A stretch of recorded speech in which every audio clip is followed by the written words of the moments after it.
What is going on, guys? My name is Robert Swan. I am the host of this channel. We have some big news today.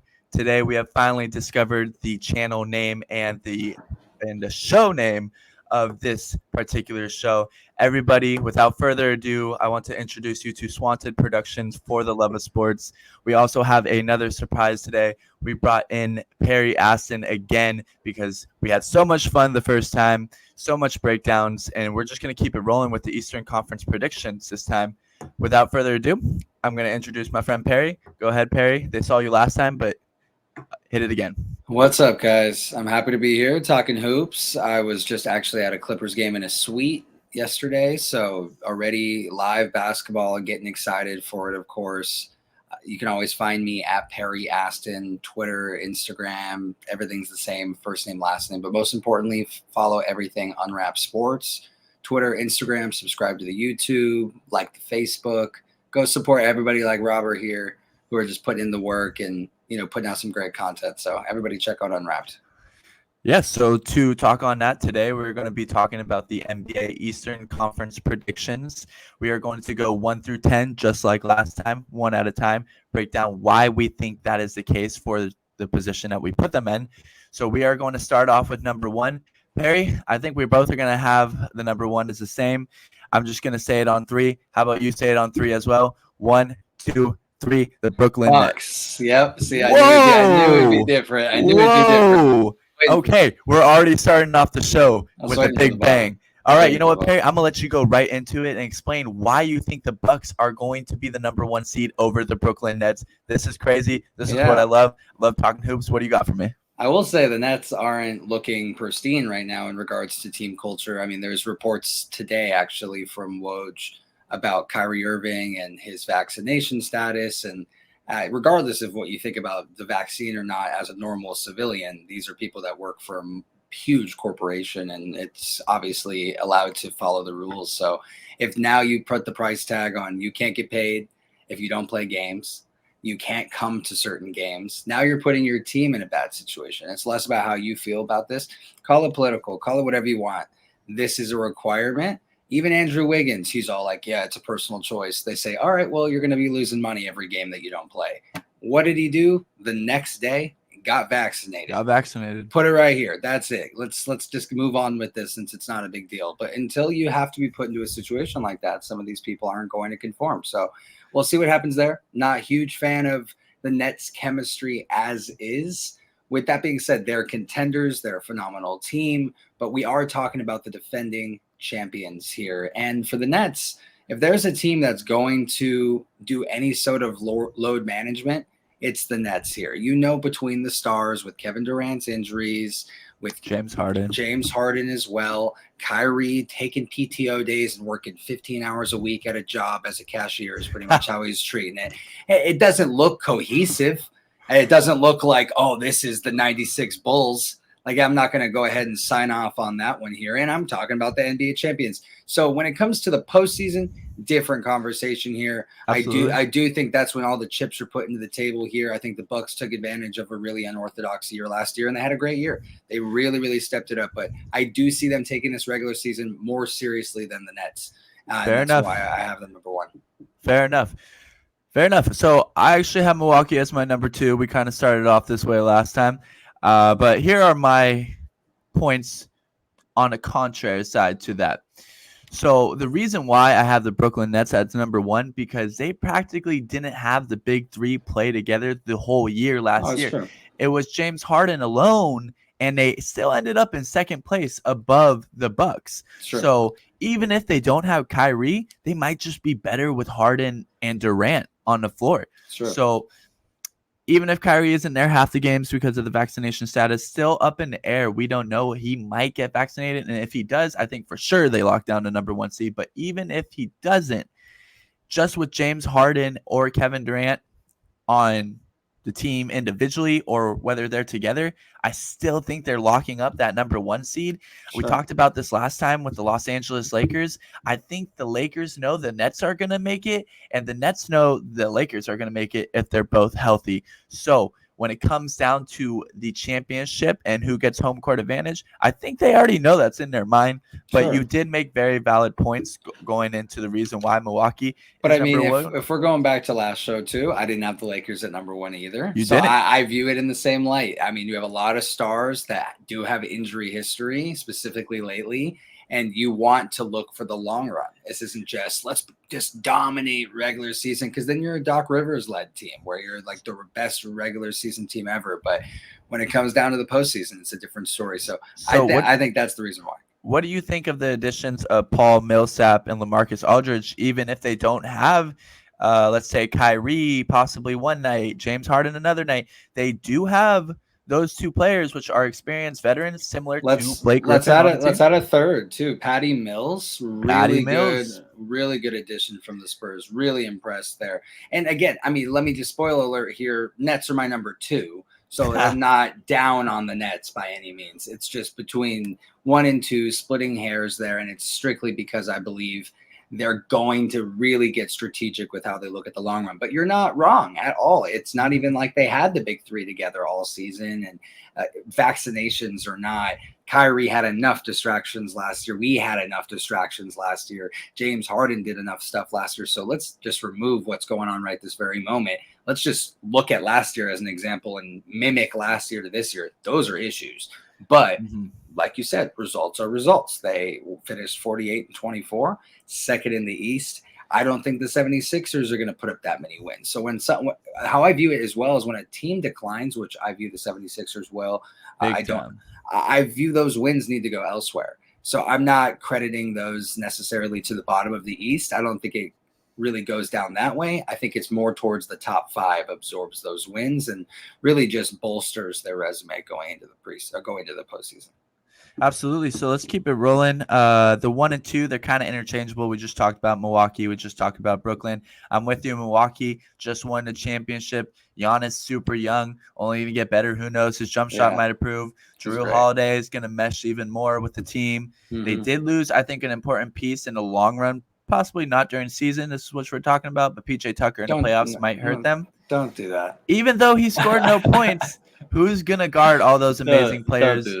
But the Milwaukee Bucks have always been a solid team. I think they're going to keep the ball rolling. They pretty much kept everyone that they had last year. So let's just go into number 3, unless you want to touch up on Brooklyn or Milwaukee.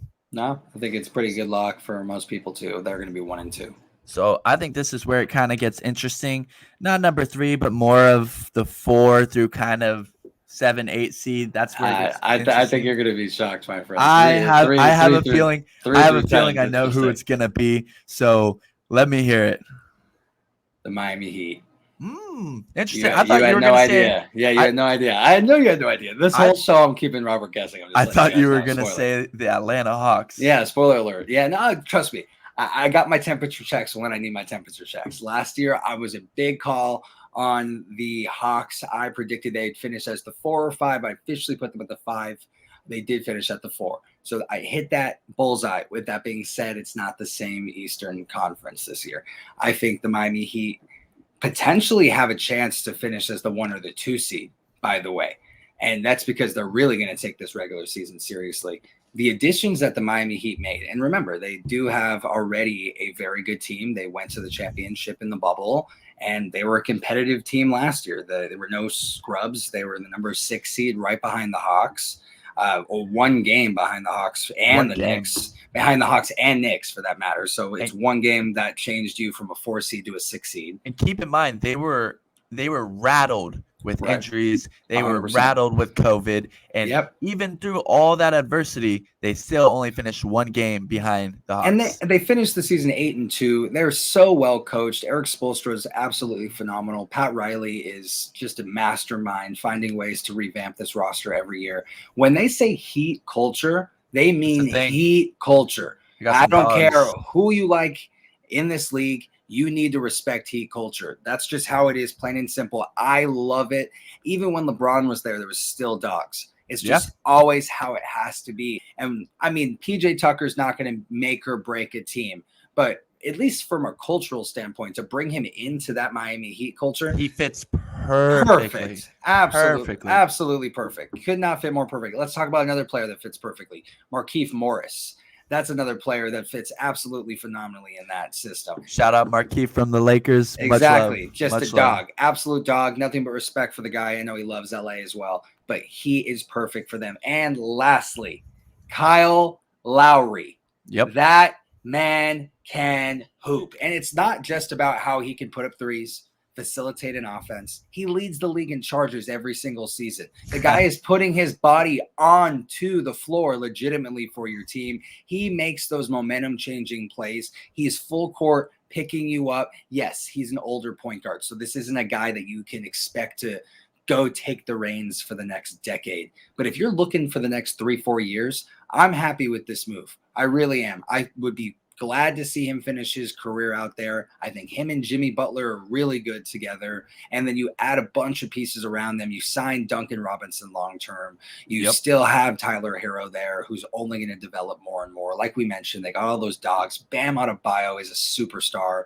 You have some serious players on that team. You have a great coach, and the East isn't quite the West. Although, let's put some respect on the East. I think it's gotten a lot better. They did get a lot better this year. But I think the Heat, like I mentioned, number 3 and have the potential to even finish 1 and 2. Does that mean they're the best team in the East? No, but you know how the regular season goes down. Yeah. It depends on who takes it seriously, when they take it seriously, how much they rest players. And at the end, it's just seeding at that point. But the Heat are going to be a team that surprises some people. So I don't know how I can add to that because I actually have the Miami Heat as my number 3. You said it perfectly. I'm just going to go over a quick synopsis. Yes, we do.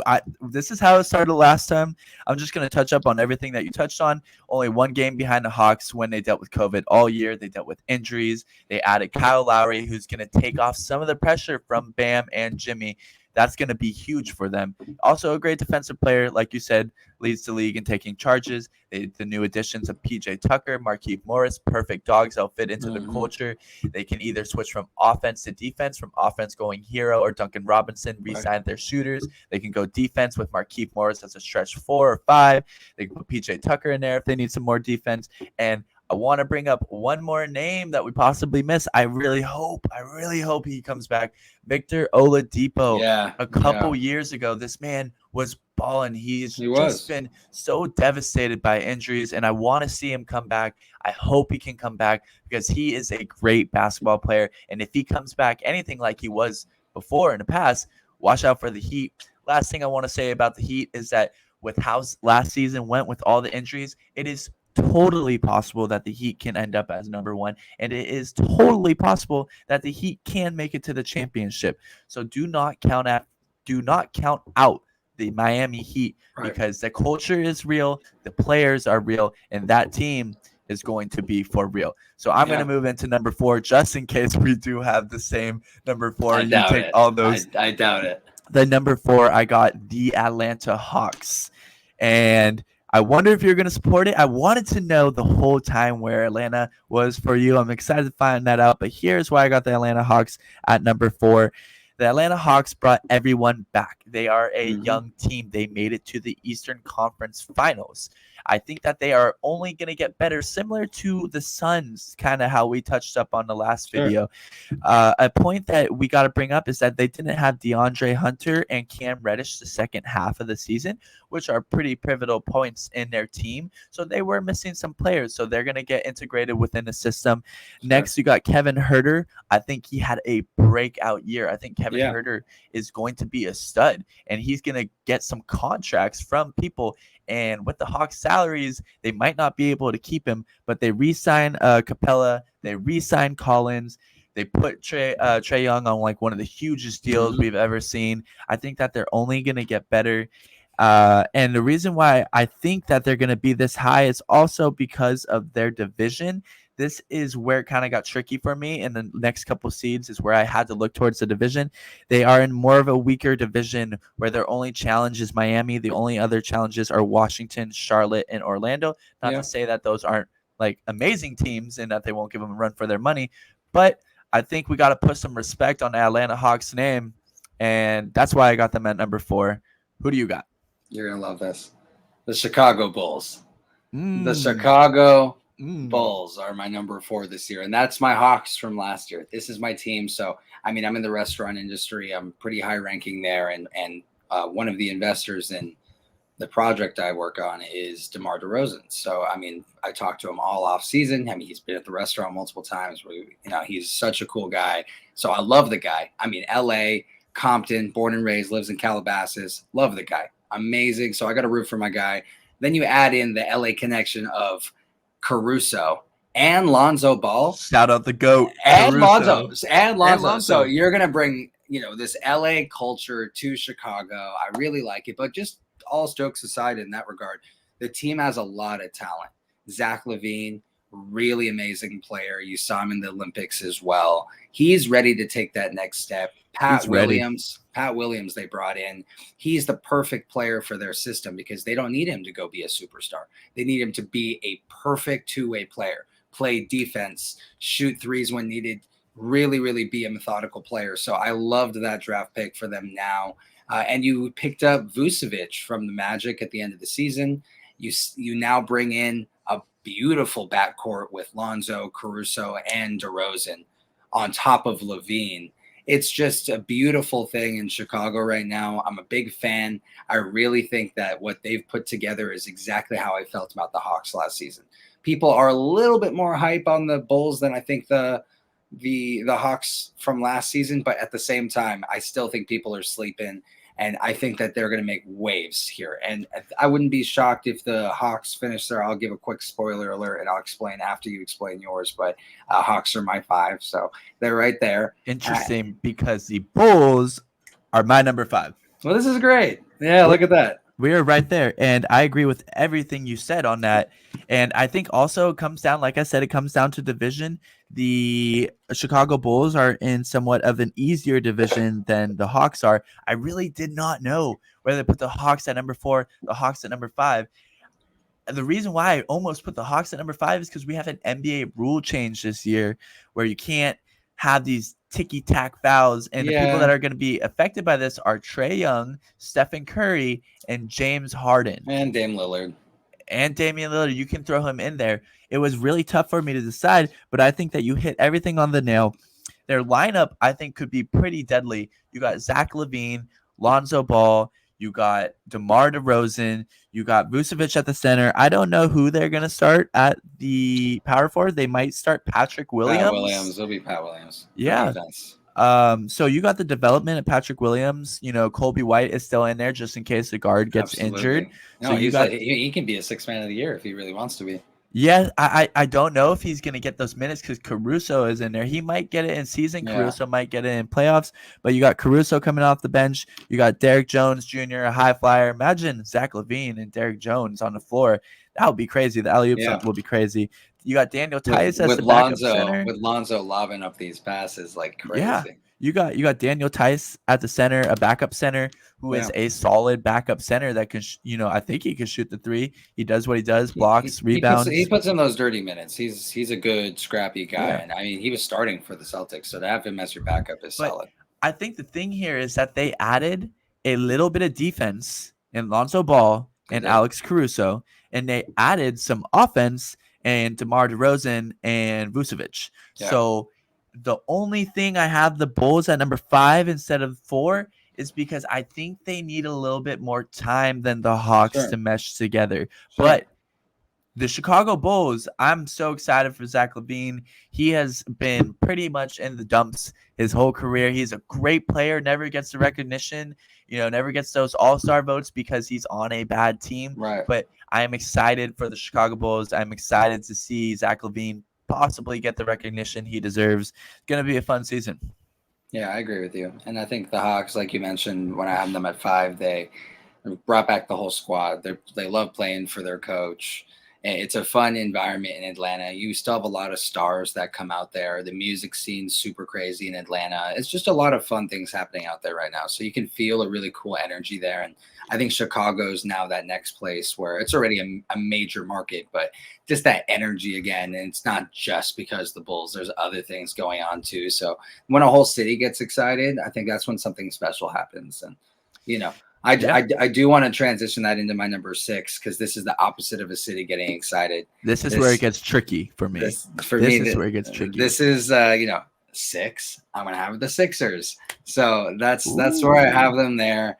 I'm going to run with the assumption that Ben Simmons is not on the team, but even if he is, what I was kind of mentioning before the show, you're rather having a disgruntled Ben Simmons who's messing up the culture there because he's half in, half out, and it's really awkward, and you pretty much don't have Ben Simmons at that point, or you don't have Ben Simmons at all, and the culture gets to repair itself a little bit faster. So to be honest with you, I see both roads going to the same place. So I'm running with the assumption if Ben Simmons is there half-heartedly or not there at all. And I think this result's going to be the same. And they're a number 6 seed. And I'm not going to just completely expect the Sixers to fall out of the playoff race. There's absolutely no way. Doc Rivers is their coach. And to be honest with you, he may be the greatest regular season coach in the history of basketball. The worst playoff. The greatest. Coach, I will die on that hill. When it comes to elite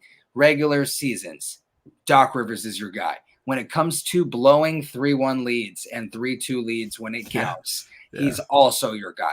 But we're just talking regular season here. So the thought and the crazy idea that people have shared that the Philadelphia 76ers wouldn't make the playoffs with or without Ben Simmons is completely asinine. They will make the playoffs. Joel Embiid almost won the MVP last season. They had a really good draft. I really like Maxey getting brought in there as well. I like pieces there. They got Danny Green and other guys that know how to win. And you got Doc Rivers. So at the end of the day, let's not forget, they also have put out some other decent contracts as well. They have star power there. So regardless of Ben Simmons, this is a playoff team in the East. We're not about to have the conversation that without Ben Simmons, that a team like the Wizards or the Hornets or any of these guys are a better team than a Doc Rivers-led 76ers team, regardless. But are they a mess? Yes. But we're talking, this is a demise regardless. They won 49 games last season, number 1 in the East. And I'm talking about them going down to the 6th seed. So that's a drop. I'm not going to be an overreactor here. That's a realistic drop in my mind, but that's a drastic drop to go down that far. So that's where they're at. This is the one difference we have, similar to last video where I believe you had the Clippers at 5. So when we do upload these, the topic of conversation that will go on the stories will be, will the Clippers be a 5 seed? And for this video, it'll be, will the Sixers be a 6 seed? But this is where it gets tricky. This is where it gets really tricky for me. And let me explain why. The 6th, 7th, and 8th seed is really tricky because of the division. The Atlantic Division is one of the hardest. You got the Philadelphia 76ers, the Brooklyn Nets, the New York Knicks, the Boston Celtics, and the Toronto Raptors. Those are all solid teams. You could put out Toronto. They didn't have Fred VanVleet, but even coming back this year, Toronto, they're going to put up a fight. So who I got as my number 6 is the Boston Celtics. And here is why. They got a couple good additions. They got Schroeder on a really good deal. Even though us Laker fans have salty memories with Schroeder, you can't deny that he is a good what number player. Is he this year? Is he like 78 or something? He's 70 or 80 something. Whatever it is, I remember being the most hideous number I've ever seen. Yes.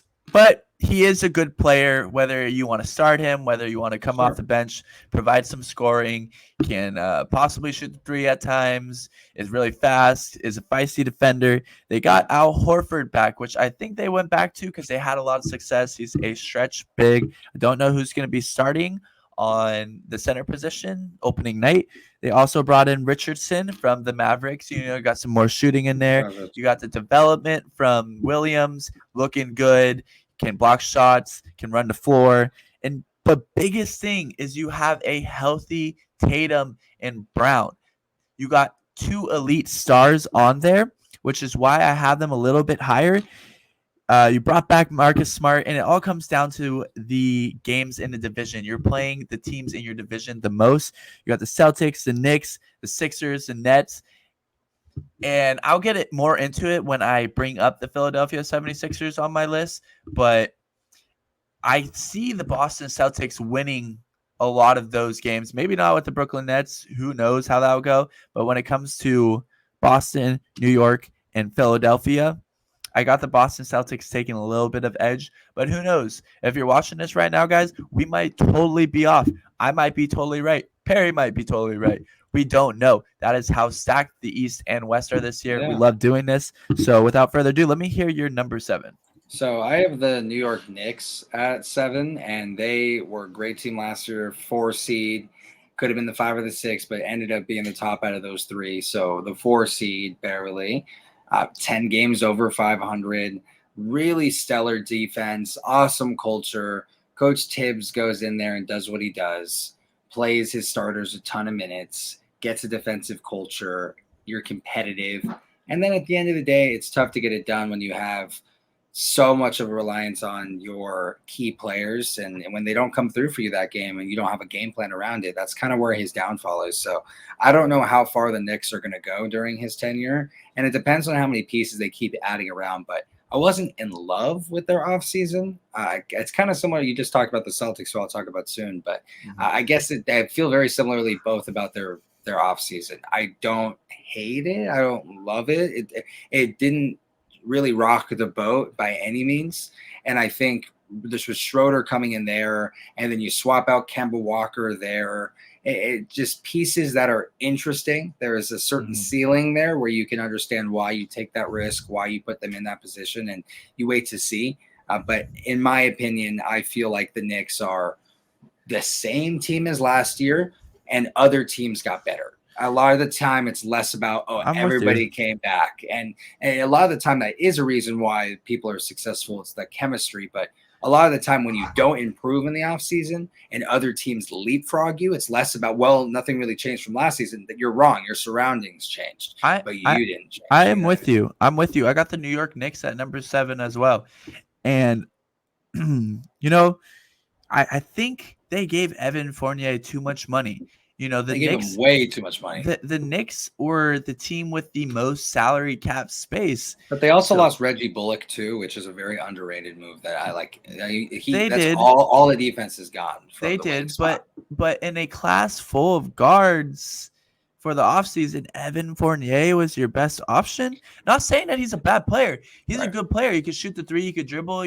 His defense is a little – he was on the Celtics last year, the team we were just talking about. He didn't do much. So it's just like Fournier to Boston, Kemba there. You bring him here. It's pretty much the same shit. Like it cancels each other out. I like the Kemba edition. I do. He's from New York himself. I think the biggest problem here was, you are right, they brought everyone back. They really didn't improve. But in playoffs, Julius Randle kind of disappeared. Yeah. Given that it was like his first playoffs and he didn't really experience playoff basketball, which is a totally different style of basketball, and Derrick Rose had to put all the weight on his shoulders. But I think Kemba can add in a little bit of offense for them that could be useful for the playoffs. But I'm with you. They're a gritty young team. They're going to develop their young players. They brought in a couple pieces. But what I am curious is about, are you really putting the Boston Celtics at number 8? I am. Wow. Oh, you have We're not gonna act like the Celtics were a good team last season.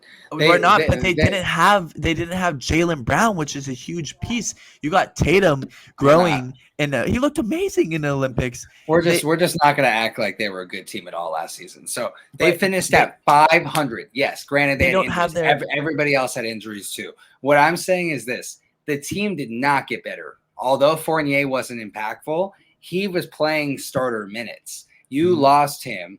Kemba's gone. You replace him with Schroeder. So that one cancels each other out. I don't mind the Schroeder move. I think that one's all right.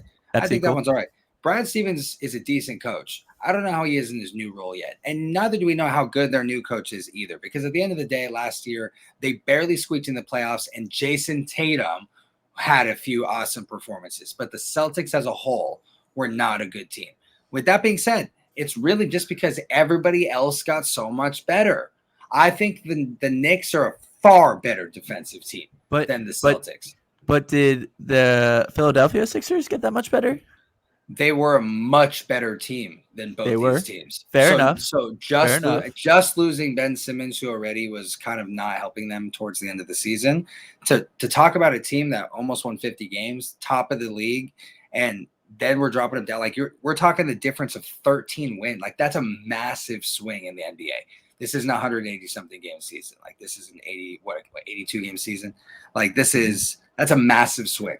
That's like a quarter of the season almost of wins. So we're talking if they get worse, we're talking that the Celtics are going to get that much better. It's just not how that really shakes up to me. And it goes down to coaching for me, because Doc Rivers will not allow his team to finish as an 8 seed. Like it's just how that works for me. Doc Rivers is too prestigious of a coach, makes everything happen no matter what situation he's been in every time.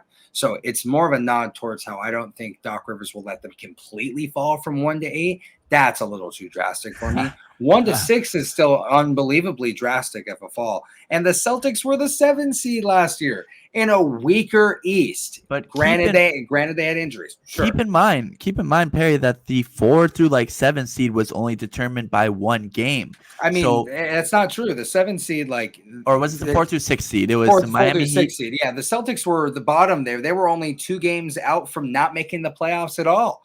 The Wizards, Pacers, and Hornets almost all clipped their heels. So they were there barely fighting. And if it wasn't for Jason Tatum dropping 50-point performances all of a sudden because he found his inner Mamba, they were dead in the water. Yep. Absolutely. And yes, Jaylen Brown, phenomenal player. Huge piece. But they have to play differently, though. Jason Tatum can't go off for 50 and when he's on the court. They have to coexist. And it's will they play at a playoff level defense is where I look at it. Because you have Marcus Smart, great defender. Mm-hmm. He also caused a lot of drama on the team last season. A lot of drama. A lot of players didn't like that favoritism in Marcus Smart, and you bring him back. And I'm just saying it didn't look good for the Celtics last year. So for me to give them a nod, they were the 7 seed. I have them at the 8 seed. It's not like a drastic fall for me. And I just believe that everybody else above rather was a better team previously and stayed the same, or was a worse team and got much better over this offseason. Okay. I mean, these are all fair points. This is an interesting debate that we can go on and on and on. Yeah. I got the Philadelphia 76ers at number 8. And this all goes back to the point through 4 through 6 was only 1 game. So that could possibly mean that 7 and 8 could be right there too. We never know. Sure. But I just think the Philadelphia 76ers are going to have a lot of turmoil this year. Is Ben Simmons going to play with the 76ers? I don't think so. Are they going to trade him? I do think so. Are they going to have to integrate those new pieces that come into the team? Possibly. Can Joel Embiid stay healthy? That is the biggest key. And all these are, based on if the teams do stay healthy. That's why I got Brown and Tatum at number 6 is because Jaylen Brown is just a pivotal piece to that team, as is Jason Tatum. So with the loss of Ben Simmons, yes, they're still a good team. Are they as good of a team? No. Are they going to drop to 6? That's a possibility. I could see it. I could be wrong. Can they drop even more because of how close the Eastern Conference will? It could be that way too. I got them at number 8. Doc Rivers is an amazing coach, but it's just Embiid's getting older. He was out a bunch of 20, 30 games last year out of a 72-game season. So add on an extra 10 games. There's just something in my gut telling me that the 76ers are going to have a rough year this year. I'm super excited because we're going to save these. And we're going to come back at the end of the year. But I know it's kind of tough to see me pointing at the 76ers at number 8 when they went from 1 to 8. I think they're going to have a lot of problems this year with health, with the whole organization as a whole. Who knows? Maybe they'll trade Ben Simmons. I think they got to get that done. They got to get that done so that they can come into the season with the pieces, work them throughout the whole season. If that's the case, then maybe I can see the 76ers finishing at number 6. But if they keep on to Ben Simmons, kind of like what the Texans are doing with Deshaun Watson, I don't know. I don't know. I really don't know. You don't know. This is why we're so excited to talk about this, why we're so excited for basketball season to start. I love it. So with that being said, let's move on to the number 9 and 10 seed, the dark horses. So who you got at number 9? I got the Pacers. They're always a team that's there. If that means as good as the 3 seed or if they're fighting for the 8 seed, they're always there. They're never at the bottom. And I really like Brogdon. He's one of my favorite players, I'm going to be honest with you. Brogdon and Sabonis, he's a part of the 50-40-90 club, isn't he? Yeah, he is just so special. When you watch him play, it's like this guy who doesn't look like he can play. You don't expect this athletic greatness, and he's just so smart. I mean, rookie of the year over Ben Simmons, right? So, great player. Sabonis is a god. I don't know where this guy came from the last couple of years. He's really become an all-star, if not an absolute star. The two of them there are really, really good. I like a lot of pieces on that team. I really do. So I think the Pacers are good enough to fight there for a 7 or an 8 seed even. And they can falter all the way down to 9 or 10 seeds. So I see them there. 7 to 10 is really the range that I could see the Pacers falling. I just feel like the teams that we listed above them are a little bit more talented. And again, I don't feel great about not putting the Pacers in the top 8, if that makes sense. They're just so scrappy and somehow figure out a way to get there every year, even though they don't have a very sexy roster. So putting them outside 8 feels weird, but I just couldn't find a spot for them. So 9 seems to be it. Who did the Pacers add? They re-signed TJ McConnell. They have Karis LeVert coming back this year. Totally excited to see him play because he can ball. They should have TJ Warren coming back as well. Okay. Did they get any big pieces? Season. I know they lost Doug McDermott to the Spurs. I mean, not really, but I mean, like last season they finished as the 9 seed. I just like the core that they have. It's like, again, it's probably the least sexy core in the entire league, but it just gets the job done. Some team basketball. Yeah, it really does. All right. So at the number 9, I hope you have this team at your number 10. I got the Charlotte Hornets. And the reason why I got Charlotte Hornets at number 9 is because they were similarly pretty close. Were they number 10 last year? They didn't make it, right? Like last season they were 10. Okay. So I got them at number 9 this year. They're going to take a little step forward because of the growth of young core. LaMelo Ball is absolutely amazing. Love watching him play. His vision. He's crazy. He's going to be a star. Love it. And you got Bridges as well. Super athletic. Can run the court. Pretty sure Graham is gone, though. Who? Devontae Graham. That's okay because they had a bunch of guards. They decided they had way too many. They didn't know whether to play Rozier. They didn't know whether to play Graham. They stuck with Rozier. Really good player, can go off. That's part of my reason why I got him at number 9. They got shooters around them. They got Hayward coming back if he can stay healthy.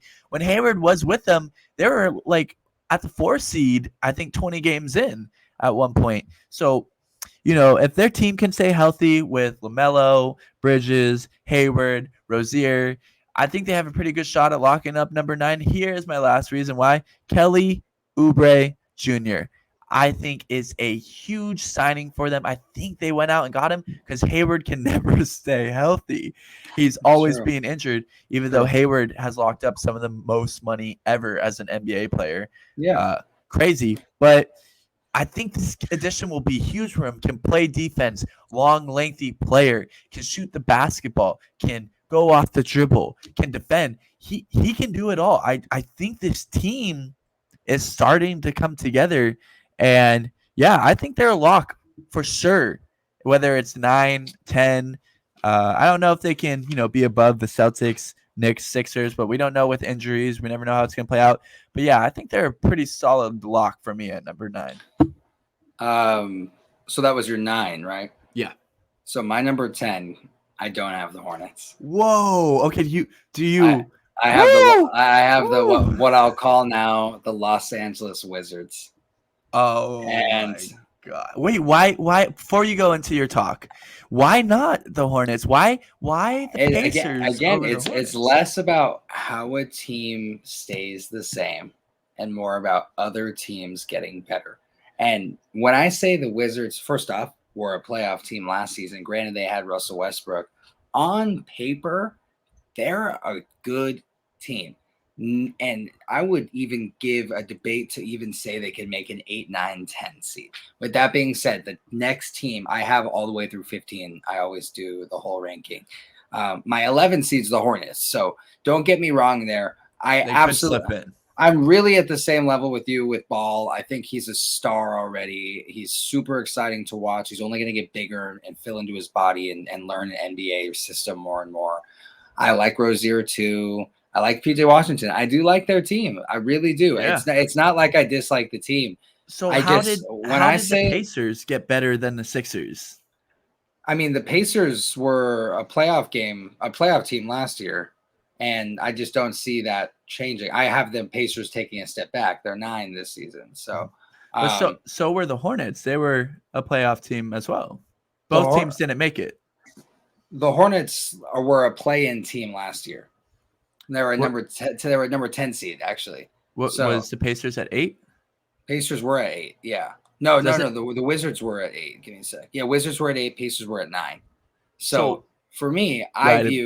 I view the Pacers. Well, they're healthy again. That's the thing. They Yeah, weren't healthy. They didn't have T.J. Warren. Levert. You were missing Levert. So I mean, again, it's more about the roster got healthy, and they're just a team that's just always right there. Like I said, but the Wizards, although it's a funny thing too, because right now from 8 to 10 or from 8 to 9 here, or 8 to 10. Sorry, I'm all bumbled up there. From 8 to 10, it looks like a regression. But again, it's just because the East got better. It's Yep. because right there it got better. But the Wizards are not a bad team. I mean, if you look at their depth chart, you have Dinwiddie starting with Bradley Beal, Kyle Kuzma, Rui Hachimura, who is out right now, but he'll be back. Daniel Gafford, who is a playoff star, helped him get there. Montrezl Harrell as your sixth man, Davis Bertans, Aaron Holiday, KCP. You know, they got Denny Ajave, their guy from Israel that they drafted. They have pieces. I'm weirdly liking this Wizards team. And it's not just young pieces, which is what the Hornets have. When it comes down to it, they have experience there. Dinwiddie, Champions. although Dinwiddie that has been dealing with injuries, he has experience. They've been to the playoffs. Bradley Beal knows what's up. Kyle Kuzma is a champion. You got KCP who's a champion. Montrezl Harrell's been on the Lakers. He knows what's up. Yeah, you have all this whole team made the playoffs last year. Technically, they got to follow Russ there. So I think when it comes down to it, when I had to flip the coin, and it was funny because I was picking between Wizards and Hornets. When I had to decide who's going to make it at the end, it was strictly because I think the players on the Wizards are going to know what to do when it counts. While the Hornets, I don't know that yet. Also, they didn't have ball healthy all season. You know, they're going to have, it's all going to depend on these injuries, but I think the Wizards put together a weirdly good team. I'm with you. So the only difference we have here are the Sixers at 6 and then either the Pacers or the Hornets. Mm-hmm. So this will come up on the pages on social media under Swanted Productions. We'll let everyone think about their opinion on whether they think either the Pacers will make it or the Hornets will make it. But I agree with you. I got the Washington Wizards at number 10. I am with you. I don't know if I'm weirdly into it. I could possibly be into it. Maybe. I'm not sure. I think they got some pieces there. The thing that I think they'll make it is because they have something to prove. They all have something to prove. And when that's the case, I think players play a little bit with more eagerness, more maybe like revenge for some teams. They did get some pieces. Obviously, they had Bradley Beal, who was Stephen Curry the leading scorer last year? It might have been by like 0.1. Yeah. Anyways, Bradley Beal was averaging over 30, I believe, last season. He can get a bucket anytime. They got Kyle Kuzma. We'll figure out, is he good? Is he going to be a star? I think Kuzma's going to have a great year, if I'm being honest with you. You heard it here, guys. Possibly draft Kyle Kuzma from Perry Aston. And it's just opportunity. Could be a sleeper. I'm with you. I hope Kuzma. Look, you got a lot of heat from Lakers fans. We're both Lakers fans. We understand. We don't hate you, Kyle Kuzma. We wish the best for you. We really do. We want you to have this opportunity. We understand that you could not shine with LeBron James and Anthony Davis on the floor. We understand that. We wish you the best. I think he's going to have more opportunity to prove himself, and I hope he does. But yes, they have other pieces like Montrezl Harrell, good player that has a lot to prove, especially after the last 2 years not getting pretty much playing time after being a sixth man. Spencer Dinwiddie, recovering off an injury, was pretty top 10, possibly small guards at one point when he was balling. You got Caldwell Pope, champion, can play defense, 3-and-D lockdown player, can run the floor, shoot some threes. So I think they do have pieces. I think they can lock that number 10 seed down. I'm excited to see it happen. So pretty much the only thing we disagree today on is the Sixers at 6 and then the Hornets and Pacers. Yeah. So again, it's more just because the Pacers, although the least sexy team, and I like the Hornets so much better. I like the Mhm. Wizards. Like I'll enjoy watching those teams much more. But somehow the Pacers are going to be right there every year. This is how it is. They've signed their soul away to the devil. They just found a way to get in.